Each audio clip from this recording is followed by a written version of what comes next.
Assalamualaikum warahmatullahi wabarakatuh. Kami dari kelompok 1 yang beranggotakan saya Agnes Novitasari, Desi Lestari, Raihana Syahbania, Rani Novela, Safitri Humayroh, dan Ta'sa Nuranisa akan mempresentasikan mengenai makna bimbingan dan konseling kelompok. Harap disimak ya. Pengertian bimbingan kelompok dan konseling kelompok.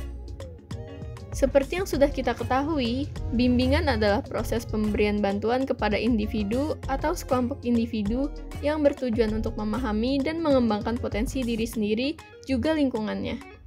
Sedangkan konseling adalah bantuan profesional kepada seorang individu atau sekelompok individu dalam pengembangan kegiatan efektif sehari-hari atau KES dan penanganan kegiatan efektif sehari-hari yang terganggu atau KES-T dengan fokus pribadi mandiri yang mampu mengendalikan diri melalui berbagai jenis layanan dan kegiatan pendukung dalam proses pembelajarannya.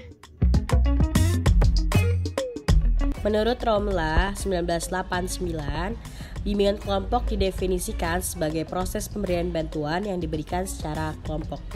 Penyajian informasi dan isi pembicaraan dari bimbingan kelompok ini bersifat umum atau tidak rahasia.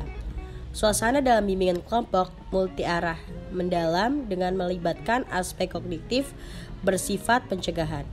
Seperti bimbingan kelompok, konseling kelompok juga dilaksanakan secara berkelompok, membahas dan memecahkan permasalahan dengan komunikasi antar pribadi anggota dan berupaya langsung mengubah sikap dan perilaku individu yang bersangkutan dan memperhatikan kepedulian kelompok. Fokus konseling kelompok kepada tingkah laku masing-masing orang dan perkembangan dan perubahan dalam kelompok. Suasana dalam konseling kelompok adalah multi-arah, mendalam dan tuntas dengan melibatkan aspek kognitif, afektif. Konseling kelompok bersifat pencegahan dan penyembuhan. Bimbingan kelompok dan konseling kelompok dapat diselenggarakan di mana saja dan harus terjamin mencapai tujuan layanan. Tujuan bimbingan kelompok dan konseling kelompok. Nah, teman-teman, selanjutnya kita masuk ke tujuan bimbingan kelompok. Yang pertama ada memberikan informasi yang luas guna membuat rencana dan keputusan yang tepat untuk masa depan. Yang kedua, ada memberikan informasi untuk individu beradaptasi di lingkungan. Yang ketiga, ada mengembangkan kemampuan individu bersosialisasi dan berkomunikasi. Dan yang terakhir, ada mempelajari dan memecahkan masalah antar individu secara bersama-sama. Tujuan konseling kelompok. Yang pertama, mengembangkan komunikasi dan tingkat kepedulian antar sesama anggota kelompok. Yang kedua, memperoleh kemampuan manajemen hidup. Dan yang ketiga, mengenal lebih dalam diri sendiri dan juga perkembangan dalam diri. Yang keempat, dapat mengembangkan kemampuan interpersonal dan memecahkan masalah antar individu secara bersama-sama. Tujuan bimbingan konseling kelompok idealnya ditentukan tiap anggota kelompok sesuai keinginan pencapaian individu antar anggota. Dengan kerjasama antar anggota kelompok, tiap individu mendapatkan pelajaran baru yang berguna bagi diri sendiri dan lingkungan. Komunikasi yang baik harus selalu dikembangkan dan dijaga agar tidak ada kesalahpahaman di kemudian hari.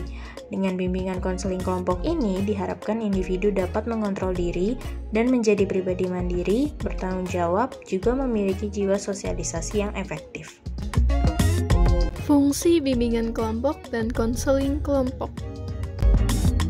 Fungsi bimbingan kelompok yaitu fungsi pencegahan, terhindarnya individu dari masalah dan hambatan yang muncul dan menimbulkan kerugian bagi perkembangan diri individu.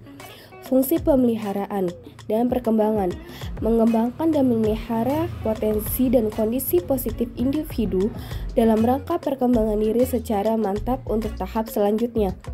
Fungsi konseling kelompok, fungsi pengentasan, teratasinya masalah individu dengan kemampuan individu yang telah dikembangkan.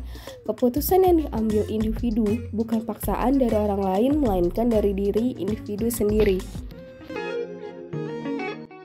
Dari 3 fungsi di atas, sebenarnya saling berkaitan antara bimbingan dan konseling kelompok.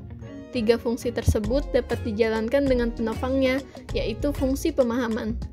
Apabila individu sudah memahami dan mengenal diri sendiri, akan lebih mudah untuk menjalankan 3 fungsi kelanjutannya. Sekian presentasi dari kelompok kami, kurang dan lebihnya mohon maaf. Dan terima kasih atas perhatiannya. Sampai jumpa.